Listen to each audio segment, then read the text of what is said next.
ଆଜିର ଅନୁଚିନ୍ତା। ତେବେ ଚାଲନ୍ତୁ ଆଜିର ଅନୁଚିନ୍ତା ବିଷୟରେ ଜାଣିବା। ପ୍ରତି ସକାଳର ଶୁଭାରମ୍ଭ ହୁଏ ଦେଖି ତୁମ ଚକା ନୟନ, ତୁମରି ନାମକୁ ନୀତି ଭଜୁଥିବି, ଥିବା ଯାଏ ଦେହେ ପରାଣ। ଜୟ ଜଗନ୍ନାଥ। ପ୍ରେମ ହୁଏତ କେତେ ଆଘାତ ପହଞ୍ଚାଇପାରେ, କିନ୍ତୁ ବନ୍ଧୁତା ସର୍ବଦା ହିତ ସାଧନ ହିଁ କରିଥାଏ। ପ୍ରଶଂସା କରି ଶିଖିଥିବା ବ୍ୟକ୍ତି ବହୁତ ଭାଗ୍ୟବାନ, କିନ୍ତୁ ଈର୍ଷା ଦ୍ୱାରା ନୁହେଁ। ଅନ୍ୟମାନଙ୍କୁ ଈର୍ଷା କରିବା ଦ୍ୱାରା ନା ସେମାନଙ୍କର ଭାଗ୍ୟ ହ୍ରାସ ହୁଏ, ନା ନିଜର ବୃଦ୍ଧି ହୁଏ।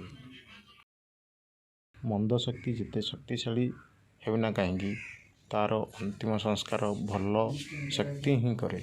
ସେହିପରି ମଣିଷ ତା'ର ଗୁଣ ଏବଂ କାର୍ଯ୍ୟ ଦ୍ୱାରା ହିଁ ଆଗକୁ ବଢ଼େ, ଅନୁଗ୍ରହ ଦ୍ୱାରା ନୁହେଁ। ପ୍ରେମ କରିବାର ଅଛି ତ ଭଗବାନଙ୍କୁ କରନ୍ତୁ, ଯାହାଙ୍କ ପାଖରେ ଧୋକା ବୋଲି କିଛି ଶବ୍ଦ ହିଁ ନାହିଁ। ଶୁଭ ସକାଳ। ଦିନଟି ଆପଣଙ୍କ ପାଇଁ ମଙ୍ଗଳମୟ ହେଉ।